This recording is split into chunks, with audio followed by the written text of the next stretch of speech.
G'day, Pete from Bunyip Saffron here. We have to be quiet because our saffron's starting to go to sleep. As you can see, they're becoming dormant. Aren't they, Max?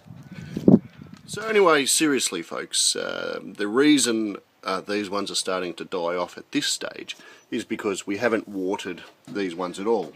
And these ones we've sat under on the balcony. Yes, that's right, Max. And so we've protected them from the all the rain that we've had. So let's go down the garden and check on the other ones. So it's bad days, people, bad days. We had a lot of rain over the winter, and it will really test our beds out, I think, to see if the corms will grow and whether we'll have a crop next year.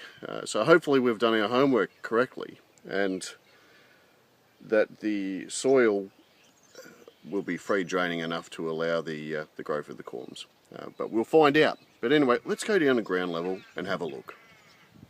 So here we are in the big garden, and as you can see there's plenty of green growth on these ones, and that's because they've had so much water. And to be honest, the weeds have been loving it as well. So these ones aren't dying off nearly at the same rate as the other ones. And as you can see, they're really quite lush still, and only just starting to go brown in certain areas. But that's quite a good crop. So I'll tell you what we're going to do. We're actually going to pull one up and just see if they're growing something. So here we go. Let's be quite deep down. So pulling him up, and look at that. There's our corms. Let's get a focus on that. And as you can see, that's from one corm, and that's growing 1, 2, 3 or 4 good-sized corms in there. So yes, they are growing, and so we are doing our job really well. And the soil, whilst it is moist down there, it really is not that wet.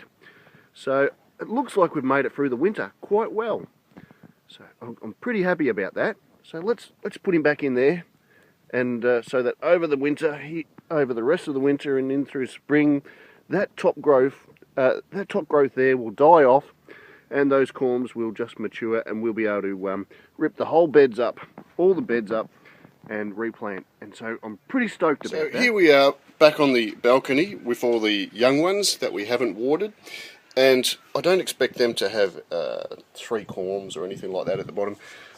I'll be happy if they've got 1. So I've dug him up, and here we have the corm that we planted. And as you can see, yes, Max, as you can see, no, buddy, it's, oh no, get out of the way. As you can see, it's growing okay, and it does have, you know, a very fine root system. And that would have been quite a small one. So yes, they are growing, but probably could have had a little bit more water than just to let it dry out completely. So I'll probably give that a little bit more water just to give those corms a bit of a drink, and just let that dry off. And yeah, looks like we've done all right in this one too. So that's pretty good. So we'll leave these little fellas to now die off and to hibernate and to just rest before we pull them up in the at the end of the year in December, I think. Yeah, about the same time we do hay carting. That'll be fun. Alright, thanks for watching, and I'll catch you on the next one.